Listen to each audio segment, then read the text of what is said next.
गोपालपुर सुधीर पात्र हत्या मामला रे पुणी थरे दुई पुराणा अभियुक्तों सह भाई भौणी को रिमांड रे नहीं पारे पुलिस आउ किछि असमाहित प्रश्नर उत्तर खोजिब।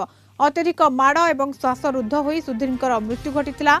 ए मामलार गिरफ 9 अभियुक्तों मध्यरु अभियुक्त कालू प्रधान, सूर्य प्रताप सिंह समेत सुधीर झियारी निवेदिता पात्र, पुतुरा तुषार को 2 दिनिया रिमांड रे नेबा पई विचार विभाग प्रथम श्रेणी मजिस्ट्रेट ग्रामीण कोर्ट रे आवेदन करिछि पुलिस। सुधीर झियारी निवेदिता पुलिस को देथिबा बयान और सुधीर झियो गणमाध्यम को देथिबा बयान भितर तालमेल रहुनाही। सत जानिबा पई निवेदितार मां और मामू को मध्य डकाइछि पुलिस। सेमानंकु भी जेरा करा जिवो। उभयंक अभियुक्तों प्रबल माड़ और तंटी छाती माड़ी बसिबारु श्वासरुद्ध होई सुधीर मृत्यु घटिथिबा पोस्टमार्टम रिपोर्ट रु जना पड़िछि। सेपटे प्रथम पर्याय जेरा बेले पुलिस अपहरण और हत्या पछर किछि रहस्य भेद करथिले भी आउ किछि असमाहित प्रश्नर उत्तर खोजिब।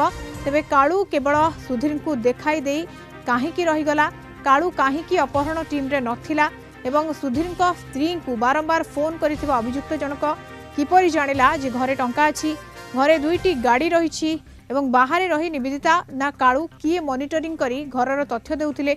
15 तारिख राति रे घटिथिबा घटना संपर्क रे बाहर केही जानि नथिले। ब्रह्मपुर रे रहुतबा निवेदिता एवं तार भाई किपरि जानिले जे सुधीर घर को आसी 2 कोटी दे दियो दादा आसी जिबे बोली कहिथिले।